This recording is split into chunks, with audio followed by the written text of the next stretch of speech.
Welcome, and if you've been here in the morning and the early afternoon, you probably recognize some of these people up here already. You've seen them before. You don't know me. I'll introduce myself. I'm David Anderson, and I am currently a professor of history at California State University, Monterey Bay, which is, in its previous life was known as Fort Ord. And when Fort Ord closed in 1994, 95, CSU opened up. And I am a Vietnam veteran. I'm proud to be an honorary member today of A Company. So thank you guys for making me an honorary member. I was with the headquarters detachment 12th Signal Group in Phu Bai, which is in I Corps near Hue, from January 1970 to September 1970. So I have my own view of the war from that perch, which I can talk about perhaps as we go along. I want to introduce the panelists. You've seen some of them already today, but I've got a little bit to say about each one of them and let you know who they are again before we get started and what we're going to do. I'll introduce them. I'm going to make a few comments, very brief, about the Vietnam generation, which is who we are here. I think we're the Vietnam generation. And then each of them is going to make an opening comment of 5 minutes or so about anything you want to talk about, either this or reflecting on this event or just something you feel like you want to give some perspective on. But let me introduce our panel. We'll start down at the far end, Gary and Randa Reed. Gary and Randa are come here today from Monterey, from Joplin, Missouri. Gary was Staff Sergeant, Second Platoon Sergeant of Alpha Company. In the spring and summer of 1969. He is employed today, First Christian Church, Miami, Oklahoma, as Associate Minister. And Randa is Circulation Supervisor for the Seth Wilson Library at Ozark Christian College in Joplin, Missouri. Gary and Randa have been married for 39 years and have 2 sons and a daughter and a first grandchild expected, right? Okay, that's wonderful. In the middle here we have Tom and Chris Mosley.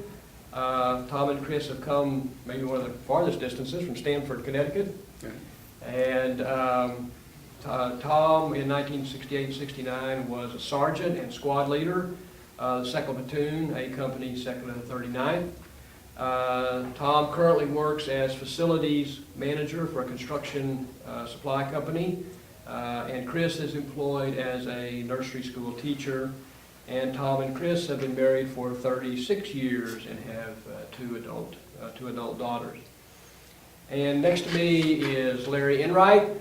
Larry is now at North Mankato, Minnesota, where he's been teaching special needs children for 33 years. Larry was a sergeant in Vietnam and squad leader in 2nd Platoon, Alpha Company, 2nd and 39th. It says here in the notes I have, Larry is considered to be, by some of his family and friends, to be somewhat of a recluse, and lives with his wife and twin 9-year-old daughters in a cabin in the woods in the Minnesota River Valley. He has 4 children altogether, 2 adult children and the 2 9-year-old twins, who are the joy of his life, it says, which I'm sure they are. He is a history buff and is particularly fascinated by the history of wars, their causes and effects, and the day-to-day lives of soldiers of different historic periods. Larry decided while he was in Vietnam that he had become an unwitting pawn in a terrible political and military mistake. He decided that if he lived through that fiasco, he'd devote his energies in life to trying to help people prevent our government from preventing the same kinds of tragic mistakes. I must say I've taught courses on or taught the history of the Vietnam War for 35 years. I've been kind of doing the same thing, trying to talk about mistakes made with the new generation for the last 35 years. I have unbelievably authored or edited 10 books. If you'd asked me when I was the age, those pictures you saw a while ago, if you'd asked me at that age if I was ever going to write a book, I would have said no. And I can't believe now what's happened to my life. But anyway, I do have some perspective on the war from both as a veteran, my own perspective, and also as a scholar. And I want to quickly get to the panelists and ask you to share a few comments with them. But before before we get to that, I want to make a couple of just comments to give some perspective. I think most of you, I look around the room here today, most of you were in some way connected with this unit. I mean, we may have a few people from the community here, and we welcome you. But we're all, just from looking at the crowd, we're all from what might be called the Vietnam generation.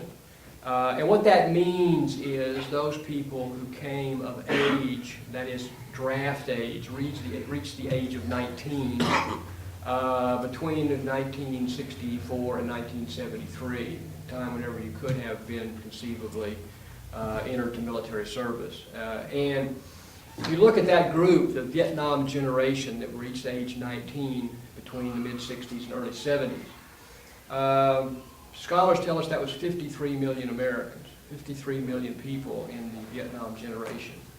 That was roughly half and half men and women. Actually, the statistics show there were about 500,000 more men than women for some reason. But anyway, 26.8 million men. Out of that 26.8 million men, 10.9 million served in the military. 8.7 million enlisted, 2.2 million drafted. But out of that group, the 8.6 million that served in the military during that period, about 2.2 million served in Vietnam. And about 1.6 million of those served in combat. By served in combat means experienced some combat. There's some statistical discussion about what being in combat meant in Vietnam. The military historians say 25% of U.S. forces were combat soldiers, maybe CIV, maybe like you guys.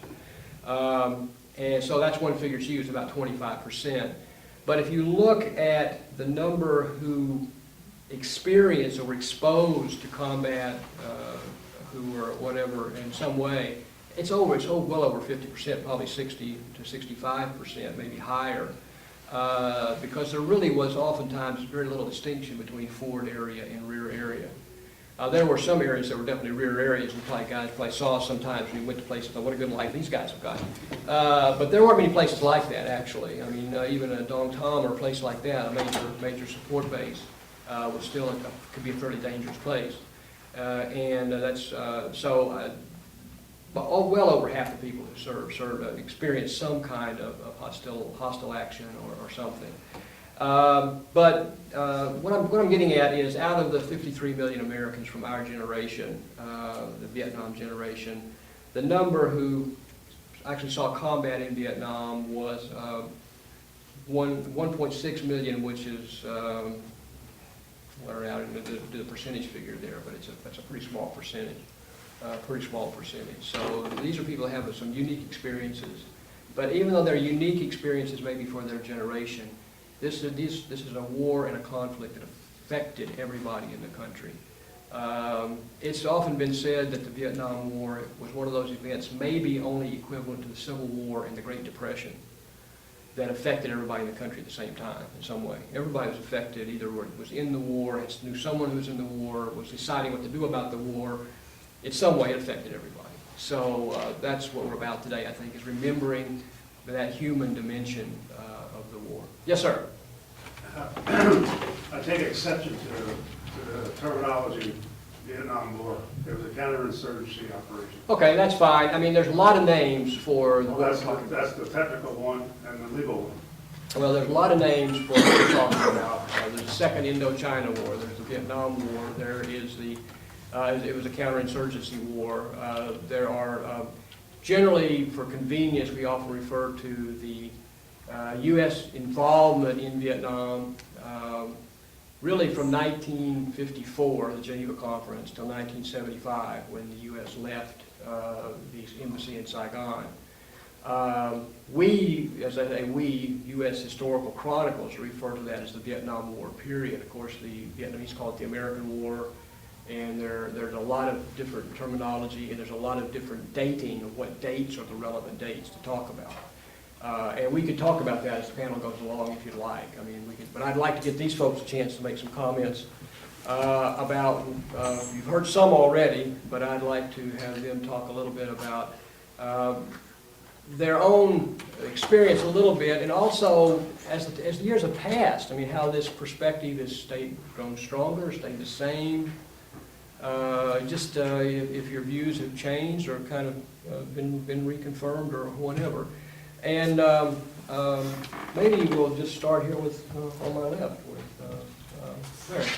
It's kind of customary, at least in the Midwest, to teach classes regarding early American history, Civil War, how how the Native Americans were affected and stuff like that. But there's a pretty heated debate about whether it was the Lakota conflict or the Lakota War. Some of the natives that I know personally want it to be called a war because they see it as being kind of disrespectful to them to call it a conflict.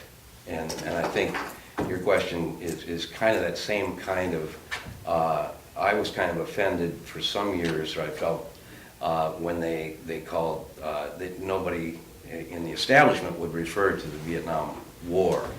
And it was sort of a put down. It's like my dad was in a war, my granddad was in a war, but I wasn't in a war. As if I hadn't been shot at and shot people, and so it was, to me, at least for a while, it seemed kind of a slap in the face, and it was sort of a put down by my dad's generation, and which kind of went along with the effect that affect that people had towards Vietnam veterans, not only to blame them for the war, but to sort of blame them for not having won it.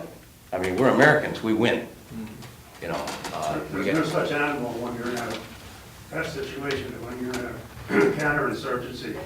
First place, if you remember being back there, which I do, because I was there 66, 67, and 68, that the port of Havana was never blocked. Never. We would watch the French, German, English, Italian ships arrive to supplement the NVR and also the Viet Cong, and then they travel down Ho Chi Minh Trail. If it was a war, they would never even get near that port. Well, we could talk about strategies here, what was done and not done. Attacking the North, I mean, obviously was something that's a whole other dimension of these. I mean, none of these folks were in the North, as far as I know. I think what we're talking about is really what the way it looked from where you were sitting, and where you were sitting looked like a war, right? Yeah, that's right. It looked very much. I think I understand where you're coming from, though, because it's basically a perspective. You're seeing it being called a war is not really giving it the credit it's due. Is that what I'm... No. Credit or no credit, when you say that the American forces lost the war, it's totally inaccurate. We got tired of killing them. You realize that we already had 58,000 people killed? And you know how many Vietnamese were killed? Yeah, right. The estimate is over 1 million. Yeah. 1.2. Yeah, I guess I don't quite understand the... Well, I think I don't want you to get bogged down in terminology. I understand your point. The idea is that it was a limited counterinsurgency war, if you want to use the technical terms, but it's still a type of warfare. And if it was full-scale war, the United States would have bombed Hanoi. I mean, that's what a full-scale war is. So, and I don't think we want to necessarily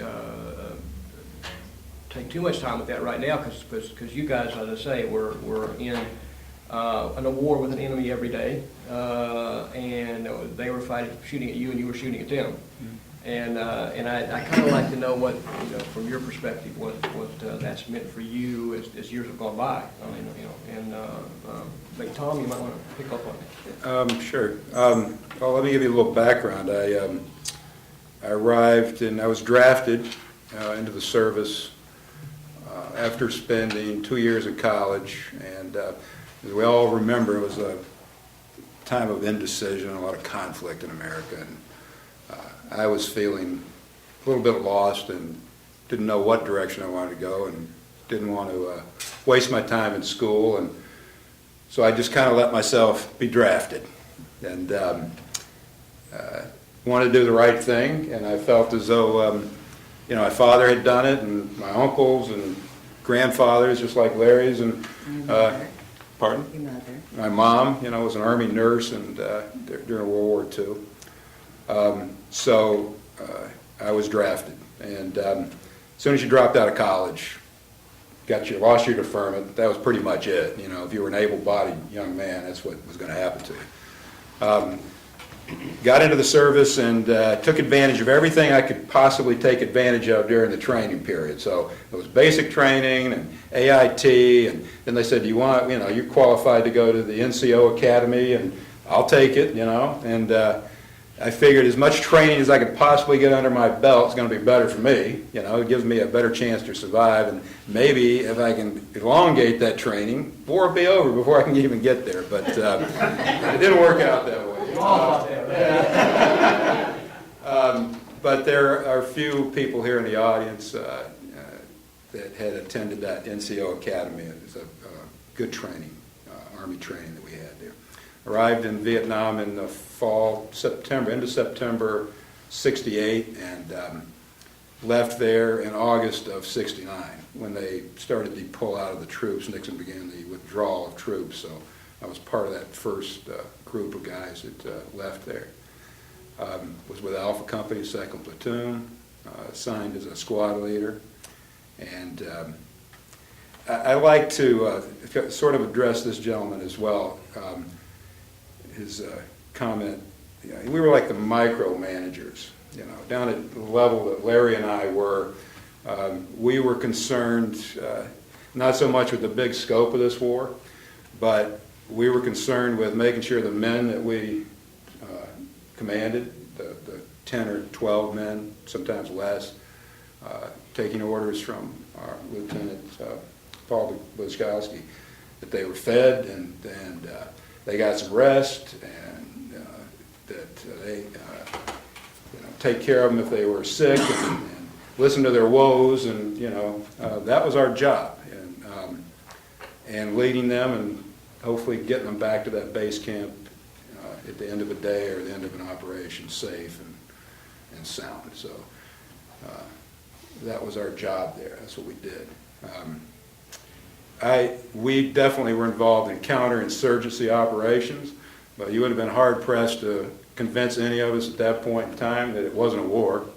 It was a war, regardless of the terminology, technical term, but those were the operations I was trained in, and I think most of the guys were, prior to getting there, was counterinsurgency, learning to fight, an enemy that was stealthy, and you weren't, it wasn't the typical battlefield type of scenario that we were involved with most of the time, although there were times when we got into some pretty much, some set battles, but for the most part it was fighting guerrillas on a day-to-day basis, and we were very good at that. When I got out and came home,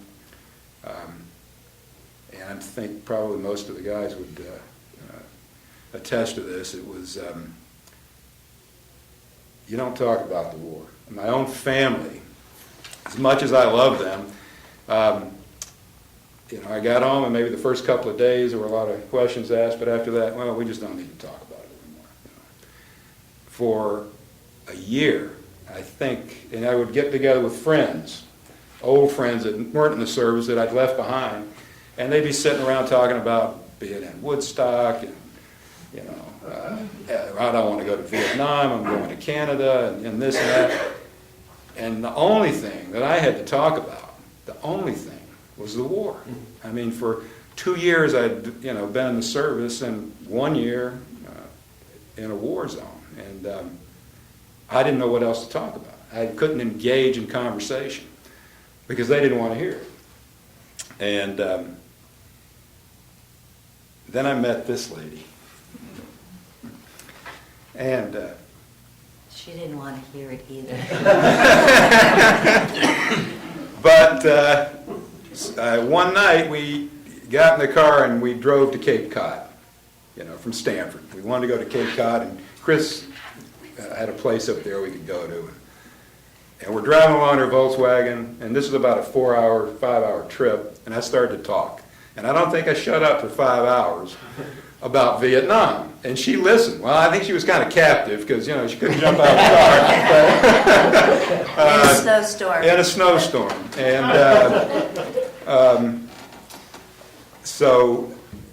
and she listened. And we fell in love. So I think she kind of saved my life, basically. Chris, you want to pick up on any comments either on that or other stories? Of course I can. I didn't know Tom before he went to Vietnam.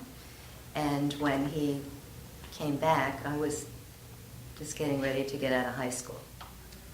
So my high school years, the news was constant Vietnam. And as a young teenage girl, that was the last thing I wanted to hear. And it was a trickle down. No young person here wanted to hear about the war. It was just horrendous. And it was the time when everyone was becoming a hippie, everything was peace and love, and we didn't watch the news. We didn't read the newspapers because it was bad news, and that was the last thing we wanted.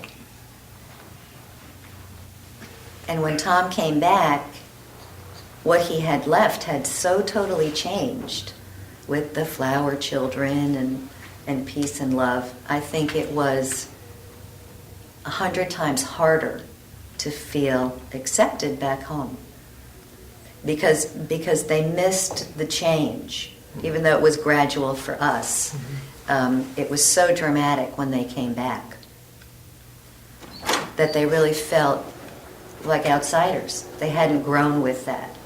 They were so removed. There are big changes going on in the country, and I think that I've heard that story from other people, and there's some incredible POW stories, of course, with the people who were like POW for a number of years. It's like coming back from the moon or whatever, just the changes that have taken place in the country. Yeah. Anything else before I move on to the end of the table, Chris? I don't know. I think it took most soldiers a long time to be able to feel accepted because they missed that gradual change. They came home, they wanted to be part of it. They loved the peace and love, no war.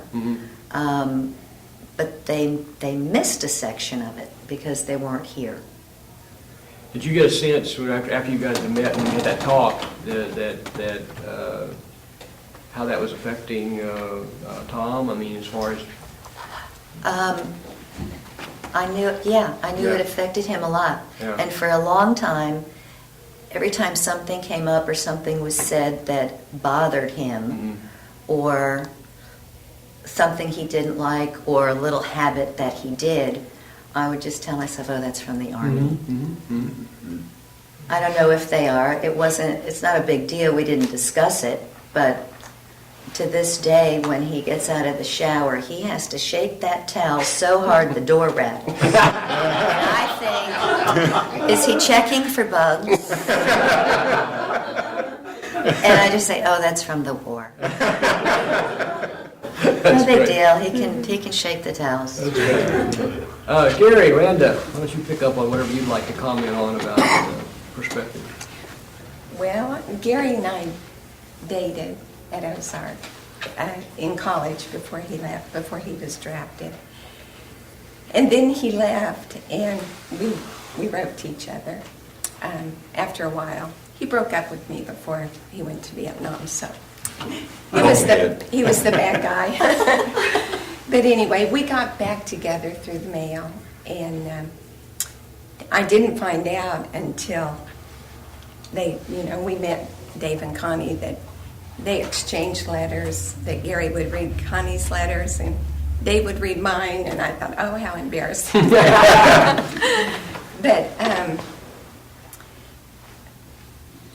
when he came back, well, we got back together, in the mail when he was in Vietnam.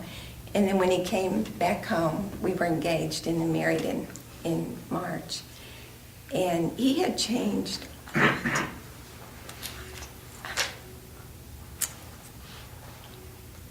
But he was a better man. Yeah. Gary, were you aware yourself of your changes? Oh, definitely. Yeah. He'd grown up a lot, but his mom. I'm sorry. No. okay. This is the real stuff. I mean, it really is, man. We understand that. His his mother told me, and I love my mother-in-law, but she told me, never bring up the war. Never talk about it. If Gary wants to talk about it, that's fine. But I was told never To bury it. to ask him questions. And that was hard. That was very, because I didn't understand what these guys went through. Isn't it wonderful now we're here talking about it? Yeah.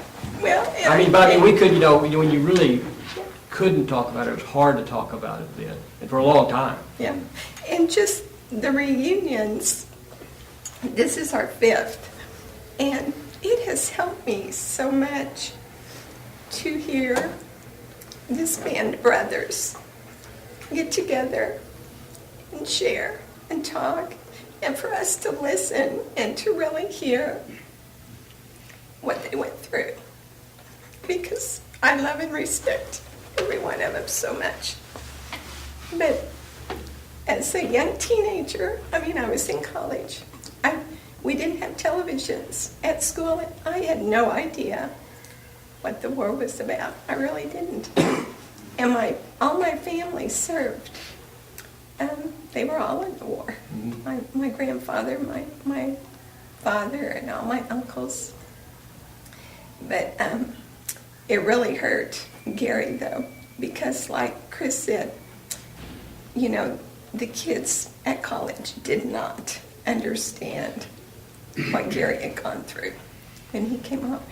And they would say something like, well, how was it? And then just pass it off and not really want to hear what it was Listen to like. the answer. Yeah. Right.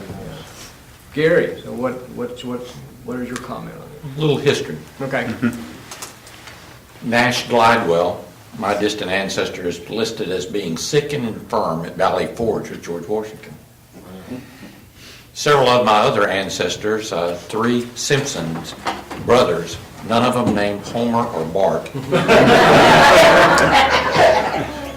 were on the Battle of Kings Mountain, and at Cowpens there's a monument today that they helped save the day, and that's during the Revolutionary War. Alexander White, another ancestor, fought in the Battle of 1812. I had 2 distant uncles killed in the Civil War down in Arkansas, close to or within 150 miles of where we live. My dad was a radioman and machine gunner in a Douglas Dauntless 2-man dive bomber in the South Pacific in World War II. So when the war came along, I was in college and not knowing really what I wanted to do with my life, and before I flunked out, I dropped out of school because it's very strict, and they told you when to get up and when to go to bed and how to cut your hair, and I wanted to be my own boss, so I volunteered for the draft. And they told me when to get up and when to go to bed and how to cut my hair. But I went through basic at Fort Polk, Louisiana, and then leadership training school, LPC or something, and then AIT, and had excellent training there. And then I went to NCO school and with Richard Lawrence. We were together there in Fort Benning over at Harmony Church. And afterwards, I volunteered for anything that'd keep me out of Vietnam again. So I went ahead and I went through Ranger training and then airborne training, and they ran out of schools that they let me go to. And then I went to Vietnam. All of my friends ended up going north after we arrived in Cameron Bay. I was the only one sent south. First 2 weeks in country, I went out with a different unit every night. Instead of going through the old reliables entry or orientation school, I went out every night, and every night we had contact, and every night someone was injured, and I knew then for sure I was going to die. I just knew it.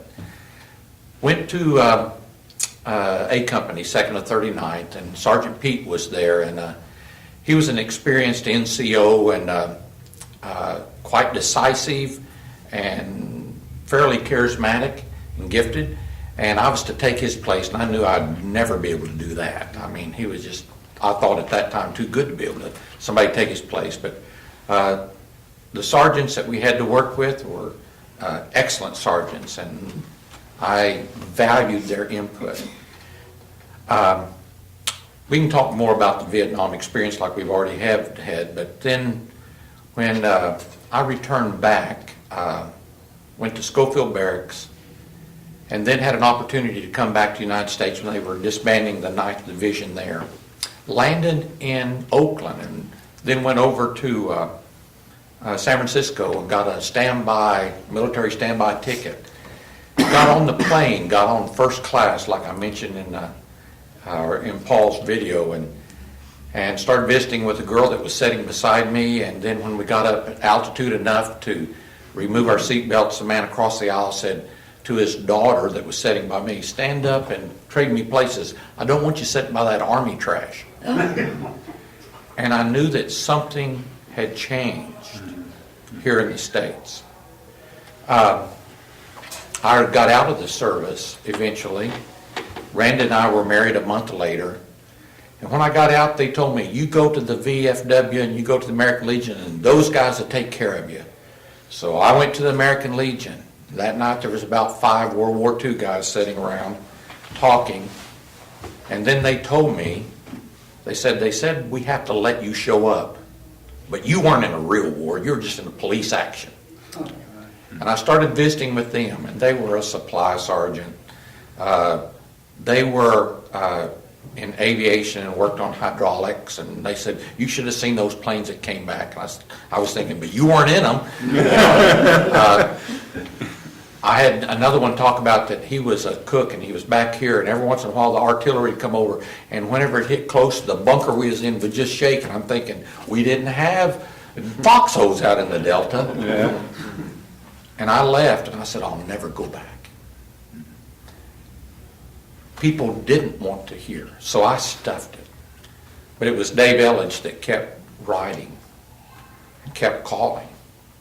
And whenever my buddies would say something about the war, well, I was willing to talk to them. But then they'd say, wait a minute, this is Andy at Mayberry on TV. It's a kind of, you like that? And I hadn't seen TV for 2 years, and I could care less. But I just know that they didn't want to talk about it. My dad was proud of my medals, and he made me a nice case to put them in. And I had them all in there, and he was so proud. And he gave them to me. I put them in a sack, and I put them in a box, and I put them in the basement for 20 years. But that was the times at that time. And I think it was Desert Storm. We Vietnam veterans said, those guys, when they come back, they're not going to come back like we came back. And we made sure that they didn't. We tied yellow ribbons, and we had all kind of different type of things. But that was just a little bit of my background and where we came from. Well, I think, we're talking about 40 years later, and there's the event which you all experienced and we all experienced, and then there's the immediate after events we experienced. I remember that when I came back, I was a college graduate, I was drafted, and then I came back to graduate school, and I remember that one of my professors in graduate school said, "Don't put on your professional resume you're a Vietnam veteran. Just don't put it on there. Put all your education, put all this sort of stuff, but just don't mention it, because that'll just raise all kinds of red flags, and people may not talk to you." And I mean, so we were all getting this kind of message in various ways, But I don't know. I think it'd be interesting to know your own evolution on this. I mean, some people say that the Vietnam Veterans Memorial in Washington in the early '80s was a big breakthrough for the public kind of beginning to think about this. I don't know. It was for an awful lot of veterans. Yeah, what's your thought on that? We went out, I had a group from Minneapolis go out together, and we had chartered a plane for the commemoration, the first one. And then we went out again for the one with the bronze soldiers that are coming out of the woods. And then sometime later, the one for the nurses. But the first one, I know, probably 200 vets, out there together from that whole surrounding area. But they were, I think, all had very similar catharsis. And I know when I first saw it, the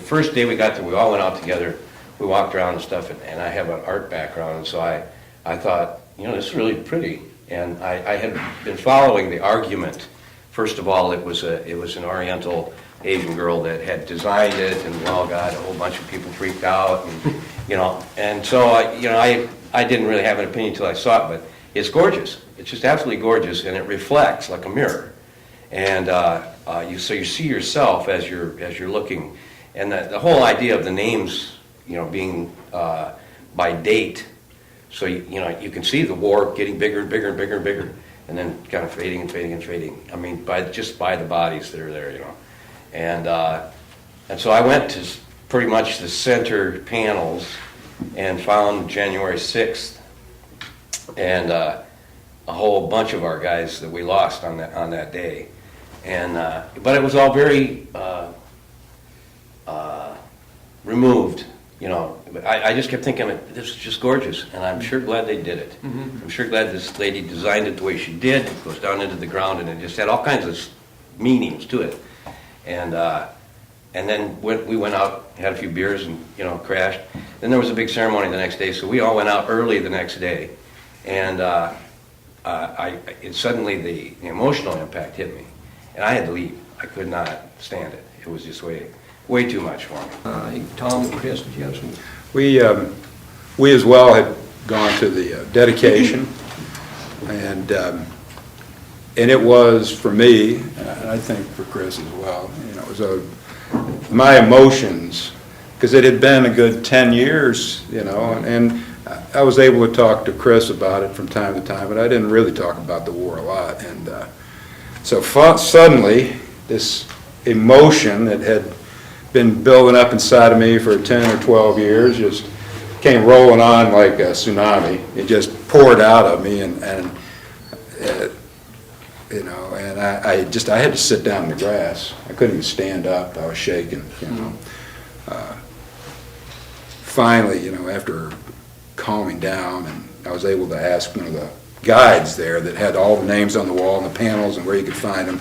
I wanted as well to see the men that had died on January 6th and a couple other guys I knew, and I was able to do that. But initially, I couldn't even get names out. Just to speak their name was so difficult, because it would just bring back all this memory rushing out. And here we are 40 years later, and Larry says, well, I was there. Yeah. And Ed Carn says, I was there. So here we were, men that had been together on that date, looking for those same men on that wall on that day. Mm-hmm. Didn't even know that we were there. I didn't know Larry was there. I didn't know Ed was there. I knew them, and I knew they were there on that day, and we were all looking for that same panel and those same names. Well, many of us went as individual replacements. We left as individuals. We've got our family and other networks, but what you guys have got here with this kind of reestablishing this unit connection is really special, because that's hard, and this kind of conflict it was. That's hard. Randa, Gary, you guys have any kind of, I don't know what kind of how this moved along later on for yourselves? Let me just say about the wall. Yeah. In the 80s, we took our family to Washington, D.C., and one of the main things for me was to see the wall. And whenever we got there to the Washington Monument, we parked in the area and started walking over to the wall. I'd already put on my old flop hat, and my Ranger coat couldn't get into the britches. But I went, took my two boys by the hand.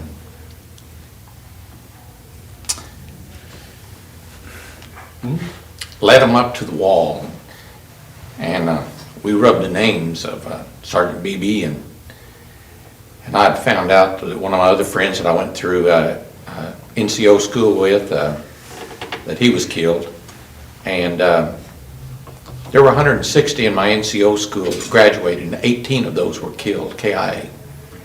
And we did charcoal rubbings there, and I had my boys to touch their name and go over their name with their fingers and to never forget who they were.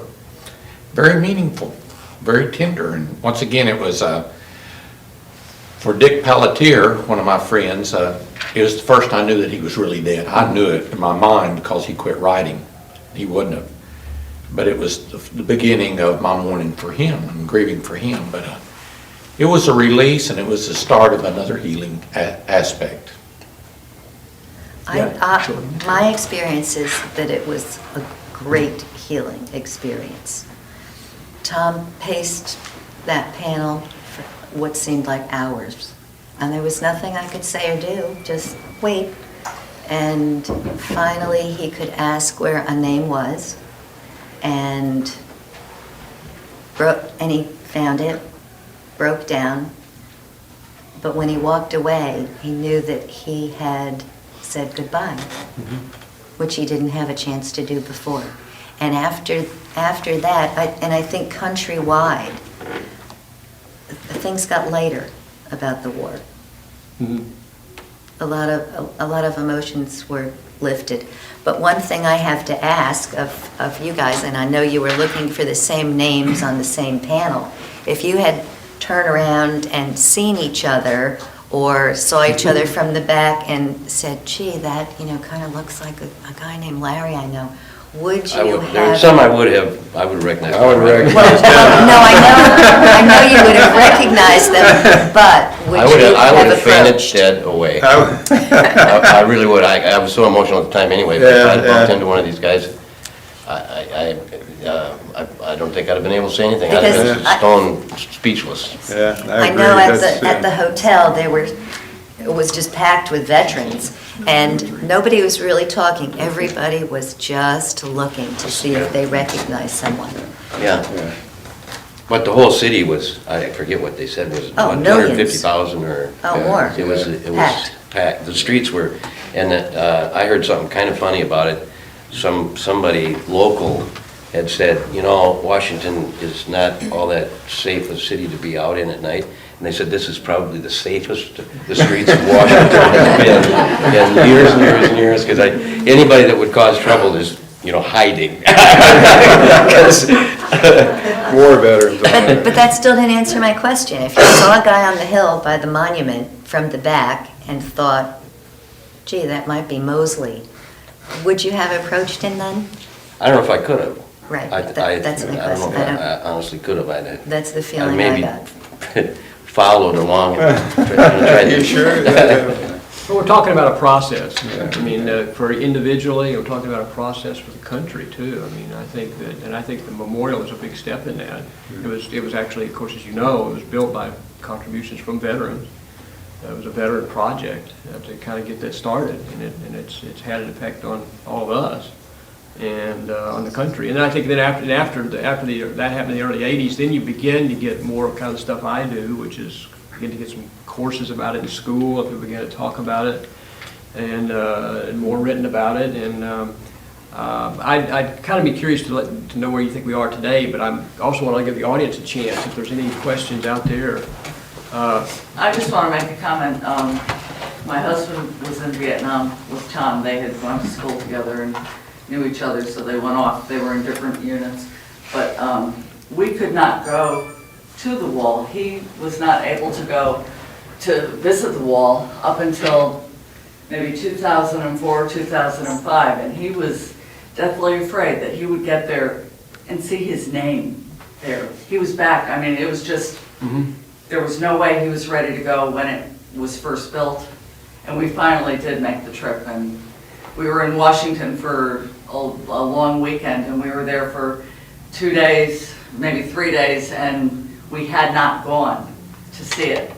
And it was our last night there, and I said, well, it's now or never. And we took a cab and we walked in the dark there and saw the wall, by ourselves. Well, I don't think you're ever alone there, because there's always someone there. But, every couple of years I'd say, you want to go and see it? Tom had gone down, you want to go and see it? No. And he said, what if my name's up there? What if this isn't real? And then, after you saw it, you volunteered with the traveling wall. What? You volunteered with the traveling wall. Traveling wall, I think there's 6 or 7 in the country now. The traveling wall is almost as impressive as the real wall, although it's not shiny, and it's not like the names are there of the people that passed away, that got killed. And they're in the sequence just like the panels there, and it does do this. And if you have a chance to see the traveling wall, if you can't get to Washington DC, go to a traveling wall. I've known Paul for 30 years. We've been friends and working associates for that time.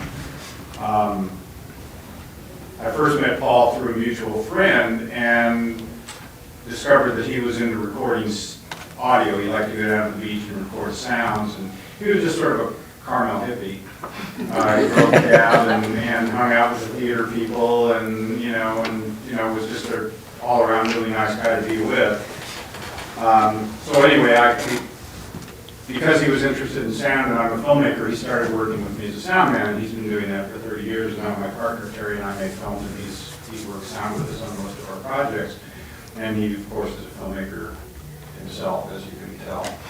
And I knew him for probably about 5 years before I ever even knew that he had been in Vietnam. And the way I found out, and I'm not going to go into the details of it, you can ask Paul about it if he wants to tell you, but basically he was in the middle of an emotional crisis, and he lived in a little place in Carmel, and he was being kicked out of it, and he was freaked out, and I went into his place, and he was living all alone, and he had all of his possessions piled in a very, very neat pile in the middle of the floor of his living room. And on top of the pile was a black beret, Ranger patch, Bronze Star, Purple Heart, CIB, all very neatly, just like he was getting ready to ship out, It was just, and I just looked at this and I thought, this is a different guy than the guy I know. And I had a lot of friends that were in Vietnam and Korea, by the way. Larry and I were talking about that. Korea was actually going on at that time, which is not talked about at all. People were actually shooting at each other there too. But although I was opposed to the war and all of that, I never felt antagonism, or I never felt any of the things that you're describing that you felt when you returned. I never felt that personally. So I was always surprised that Paul never talked about or opened up. And I was just wondering if any of you ever have discovered since that there were people around you that you could have talked to, that there were people who probably would have listened and would have liked to have known your experiences, but because you ran into a little resistance here, or maybe a lot of resistance here, you just never found that person to feel comfortable. Not just your wives, but I mean other people in your lives. I think that there were a lot of people that would have been willing, but I think the whole general attitude was hostile, and that made us timid and afraid that somebody would respond to us hostilely, or the person who maybe wanted to hear about it was afraid to bring it up. They weren't feeling any hostility. They just didn't want to bring up a sore spot or rub something into a wound when so many of us had kind of backed off of a lot of stuff. And so for some of my close family and whatnot, I think they were trying to protect me. They weren't blaming me for Vietnam as I detected in college. But they still didn't want to really talk about it because they're afraid of hurting me, and it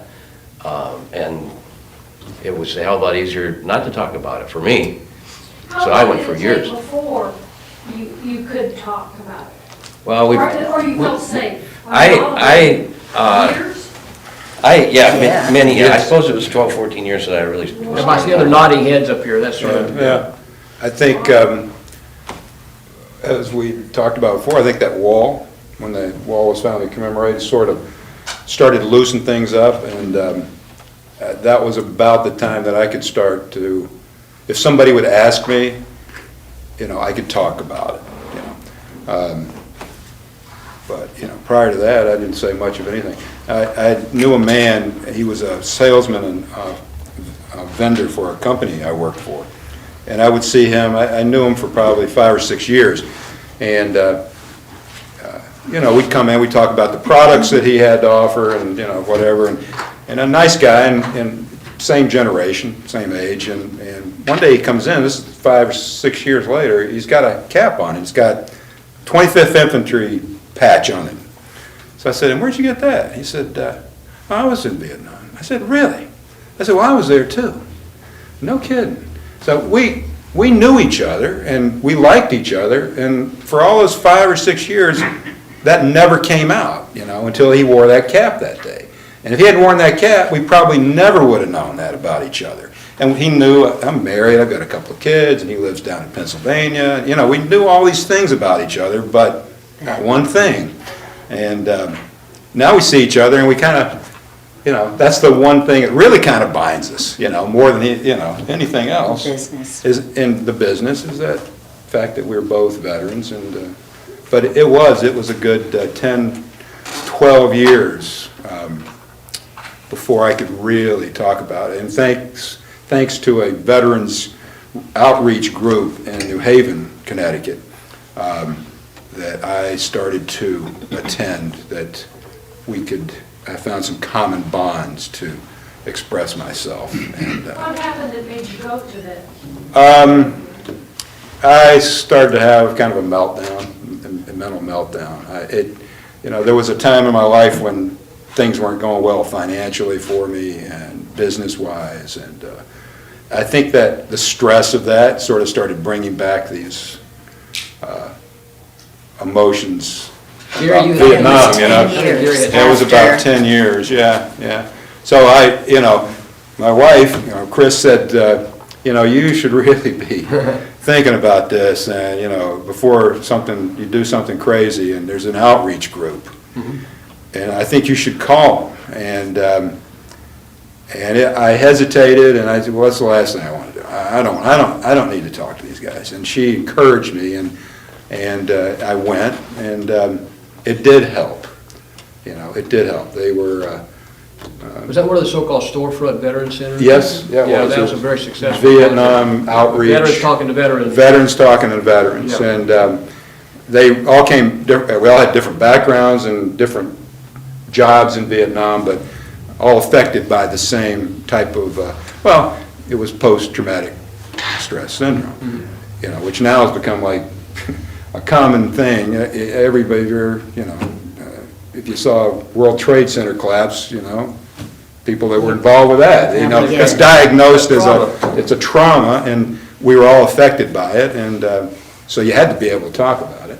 I think that's sort of a legacy that the Vietnam veterans have passed on, is that, if anything, our legacy is that,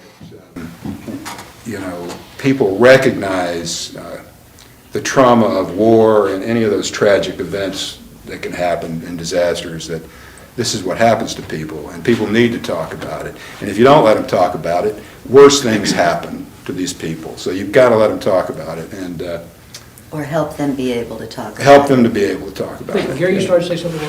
I think that a lot of the people that wanted to ask us didn't know how to ask. And a lot of times, the things that I wanted to say, I knew they wouldn't understand, or I've heard people snicker and think I was lying. And so I wouldn't speak. And so I just stuffed it. And I remember I was interviewed one time on a radio program about what happened on a Veterans Day, and the person that I was working with at that time just passed it off as a bunch of lies. And so we stuffed it, and we didn't talk about it. And as I mentioned before, Dave was the one that I could go to and we could talk about it. And somebody knew it was real. And then you didn't want to say the words like, I killed so-and-so, or so-and-so was killed, or this or that, or talk about the inhumane circumstances that we lived under every day, or the fear that we felt, or the all of that. You didn't want to talk about some of those type of things because I didn't have a vocabulary that could really communicate, because every one of those things had a feeling attached to it, and I didn't want to show I was weak. And so it's better not to talk about it. When you don't talk about it, you don't think about it. And so I blocked an awful lot of it out until Dave would talk about it, and then I'd remember. The only time I'd remember it in detail and smell the smoke and taste the taste was in my dreams. And this little lady would suffer through those. and they would be the demons that would be there.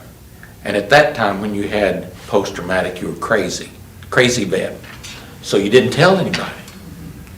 I have a comment along that line. Part of the reason that we didn't talk about these things, I believe, with me, was in the years when we came back, you had nightmares.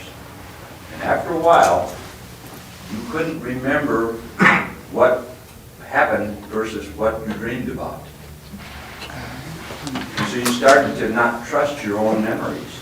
You didn't know if some of these things really happened to you or if you dreamed about it. This is what happened to me. And this went on, and so you didn't say anything because you thought, maybe that didn't really happen. Maybe I dreamed that. Until we went to the first reunion and you started to talk to these guys. Yeah, I remember that. That happened. Right. All of a sudden, seeing the picture, the somebody else thought showed cleared, the picture. and yeah, this stuff really happened to me. Yeah. But until then, I didn't trust my own memories. I thought maybe I was telling lies. Yeah. And that's why you didn't say anything. In Cincinnati, they said, Gary, remember whenever you went into that bunker and you tried to get the people to come out and they wouldn't come out, and you shot into it and they wouldn't come out, and you threw the smoke in and they wouldn't come out, and you threw in the gas? And I said, that's not me, that's the old 2-5, it's somebody else. They said, oh, no, it's you. And finally you had to throw in a frag grenade, and they wouldn't come out, and you could hear them talking in there, and finally you reached back in there and you grabbed this guy's leg to pull him out, and all he got was a leg. I said, that wasn't me. And somebody said, I have pictures next door, and they went and got the pictures. And then I remembered it all in detail, you know.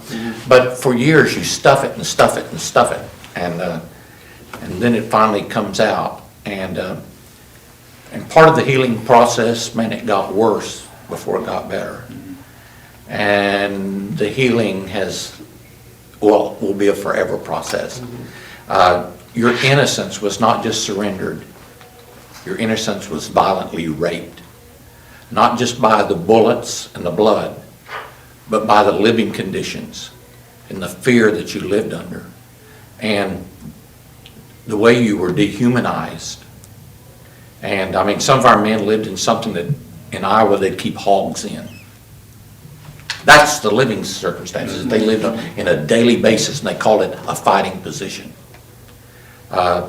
She wrote me and asked, do you get clean sheets? but she was my touchstone to the world, to the innocence Your little bit that I of wanted to hang on reality. to. And we were sleeping on boards with sea ration cartons over them with a poncho liner. And that's when we came in from the field. Those are the good conditions. Leeches were on every part of our body where the leech could attach itself, literally. It was inhumane circumstances. Our innocence was not surrendered as 18, 19, and 20-year-olds.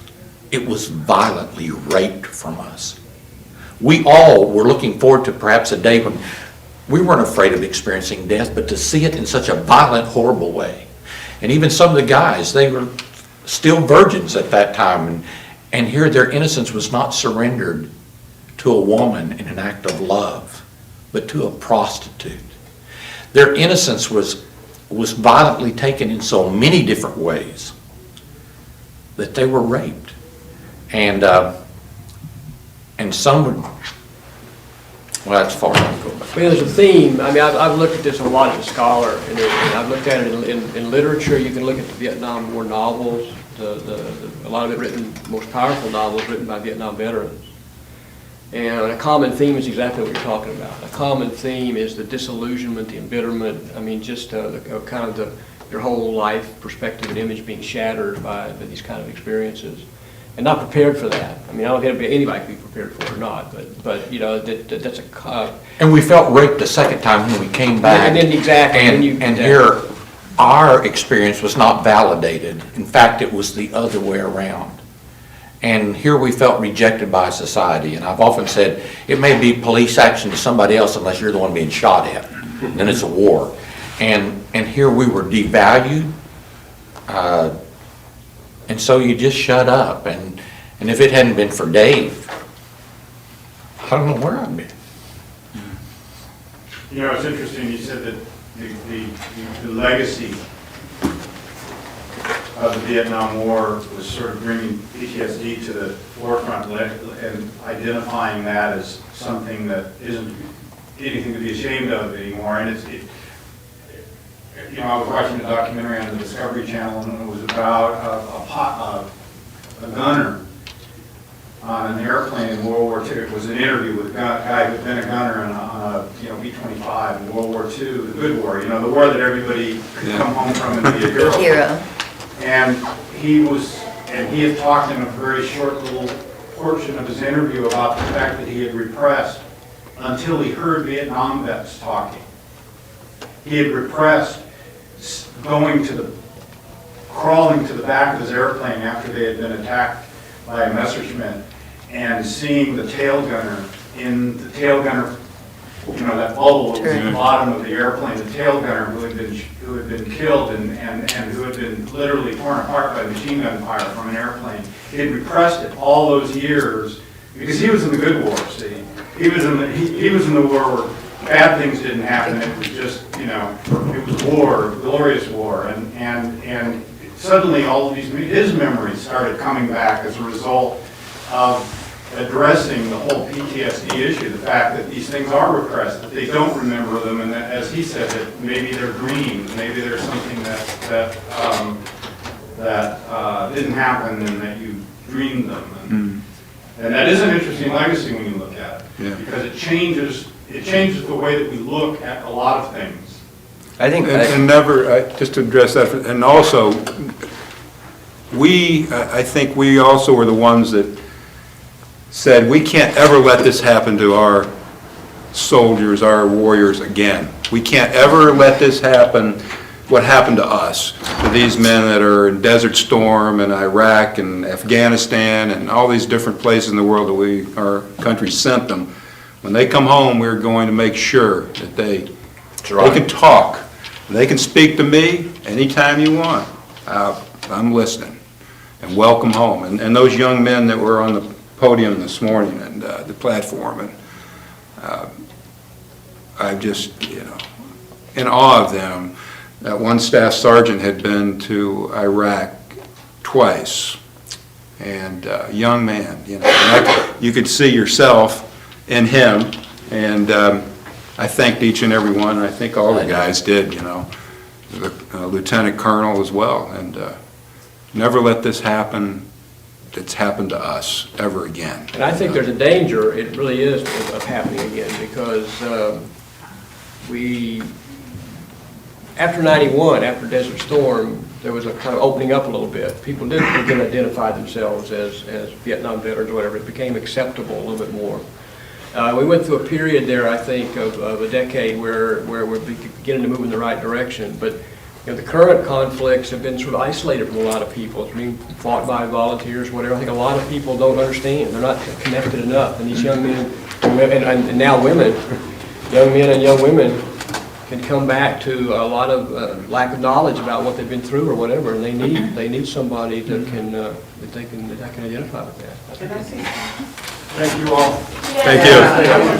I wanted to say that it took my husband 35 years to speak about Vietnam. And that's when Lawrence got a hold of it. And that's when I found out about my husband. What happened. But I want to say to the VA, to the people here, to the soldiers that fought for us, that you have benefits that are offered through the VA, and the wives help them get the VA benefits as much as you can, because they all deserved it. They all fought for it. Nothing was given. Nothing is being given to them because they were there. They fought and they earned the right to receive it. That's right. And I think there's a lot. I know my husband at first when he started, he says, I don't want nothing from the government. I don't want nothing. I went through the war and I don't want to talk about it. But as we got older and that I saw that he could get some help and he could go try to talk, because he wouldn't talk. I didn't know nothing what he did in Vietnam until we came here and were able to talk with each other and from other wives, what they went through. You got to create But- safe places. But the VA offers so much, and I know it's hard to get through, but we have to keep fighting for them to get the benefits that they That's right. deserve. What I'd like to do, I know how we're doing on the time, Paul, but I'd like to give everybody a chance to kind of make some final reflection. I would like to So I say want one you to thing. pick up on that, and then we'll go around the table. And what I've learned from the last reunion you had that Tom and I went to, and this one, is that your war experience is so personal that you need each other.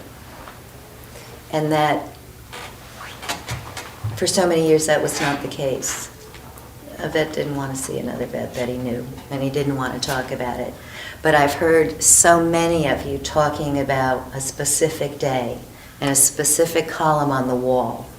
And any other vet except you could understand that. Or if you had a misthought or a forgotten thought, one of you could help the other remember correctly. And to me, that's the most important thing that any group of vets could do. That there should be some type of system where each unit, group, I don't know all the technical terms, could find each other. And even if it's just to talk online, it'll put a lot of things to rest. It'll make a lot of things more easily understood. And that's the only way it's going to happen. Thank you for saying that. I think that's what this is about today. And the And government I think- certainly doesn't make it easy for any of you to do anything related to the Vietnam War. So I've seen Tom in the past, and even when he came home, there were guys he knew, and they had been in Vietnam, but they couldn't, it was almost like personal wars. You couldn't talk to Al about something that happened or where you lived because he was in another part of the country. Or Douglas, the same thing. Right, Douglas, the same way. So totally different that you could experience classes or experience the same kind of mud or rain, but it wasn't the same camaraderie, it wasn't the same battles, it wasn't the same mourning. And I don't know if there was any happiness or joy over there, but you couldn't share that either. They just don't know. They have their own,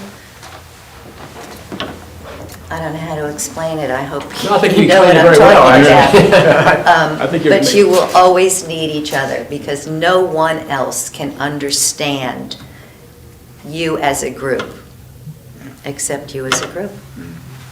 I used to hear people say, you had to be there.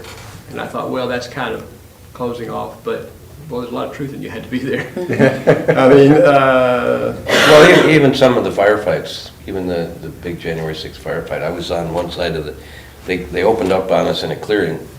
The survivors got either to the right flank or the left flank, and they had a separate war. yeah.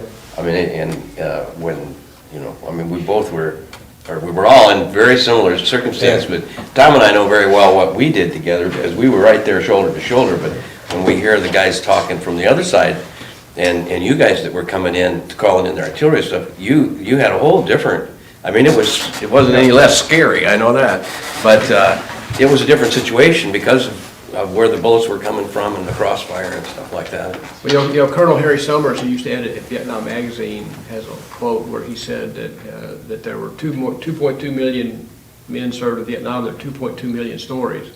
There's a common story, but there's also different stories. And the war was very different. I was in the I Corps in the North, and my experience would be different from what you guys had in 4 Corps. I mean, they're different. The details are maybe different, but there are also the common sense. Well, you had to be there, and I think that you get to a certain point where the Vietnam veterans, we were there together kind of notion. I would like to give the panel a chance to make a final comment, and somebody let's go around the table one more time just quickly. I had that one thought when Rhonda was talking, that I came to grips with after some years of therapy and stuff like that, that my mom was a victim of the war. She lost her dad and her older brother in World War II. And so to see me, it took me a while to realize that because I was so busy feeling sorry for myself. But once it kind of, I don't even remember what the conversation was, but it was in a therapy situation, and they were talking about mothers and wives and stuff like that. And it suddenly occurred to me what hell Vietnam was for her.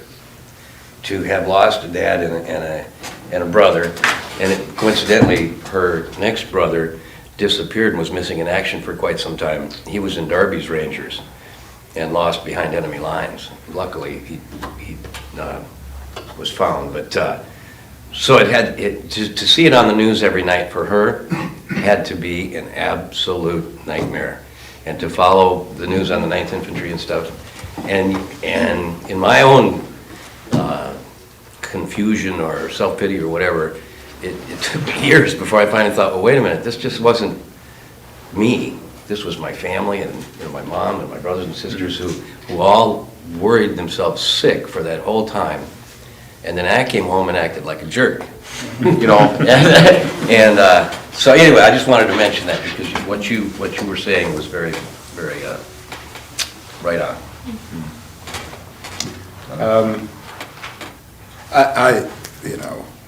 I think the one thing I want to just say that this gathering, and David, this has been very meaningful to me, and Paul and Marie, and all the guys, And their wives. and their wives,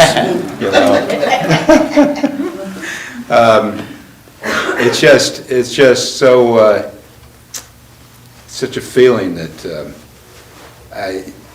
I'm looking forward to the next time we do this place. It's almost as though it hasn't been 40 years, and that's the feeling. It's almost as though we just left, the rice paddies in the Mekong Delta yesterday, and we're just getting back together and sharing a couple of beers and some times. That's the feeling I've had, and you guys are great. I'm glad I was able to be here with you. So. Chris? I'm just so proud of all of them, and just so excited to be a part and see it's a healing process, and I can see it in their faces. And there's so many joys in life that you can see in a face, and this is definitely a different kind of joy. And I think it should be yearly. And I think it should be mandatory monthly phone calls. And it doesn't have to be to talk about a certain date 30, 40 years ago, but it could just be, how is the weather? Or how is your knee? Or because they understand each other. Which one? That's what Facebook is for. There you go. Thank you, Chris. Randy? It meant so much. I'm sorry.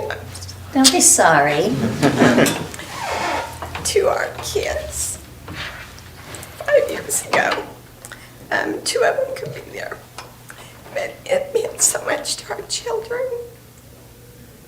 to see you all, and to hear you talk, and to hear your stories. And Gary has shared with our children about you all. And I'm so thankful because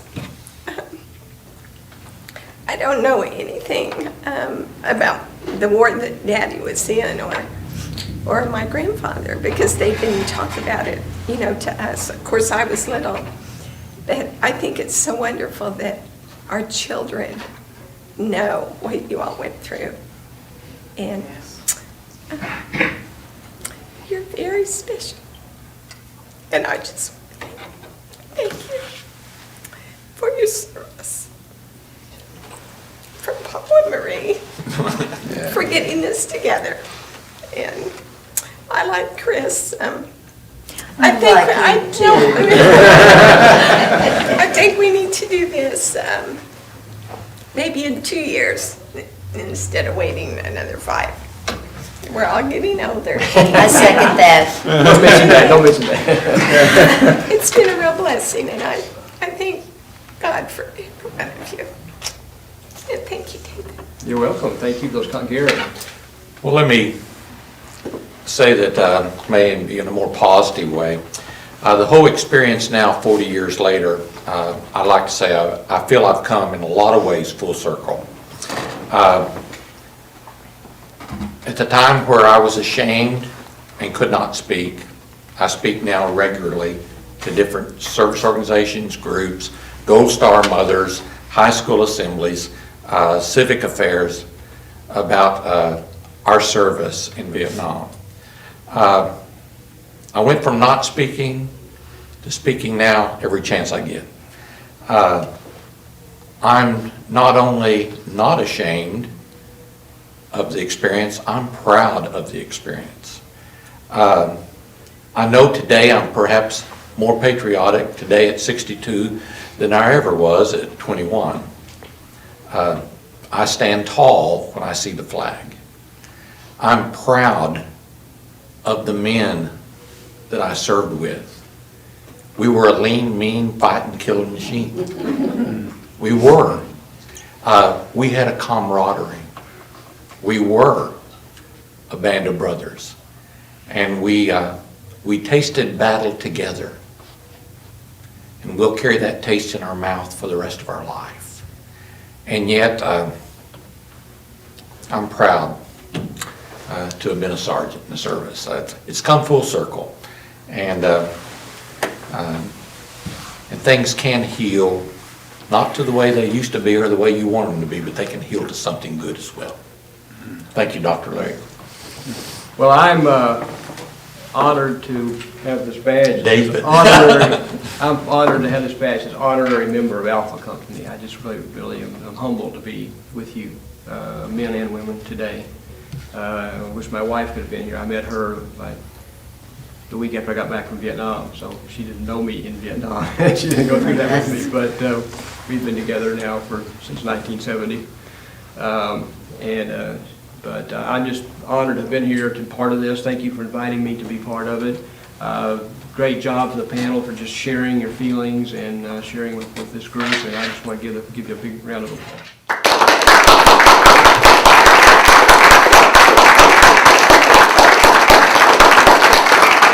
Thank you very much. Okay, thank you, panel. Gentlemen, the Redwood Room will be open for, I'm sure all these folks are sure from talking, you're all thirsty for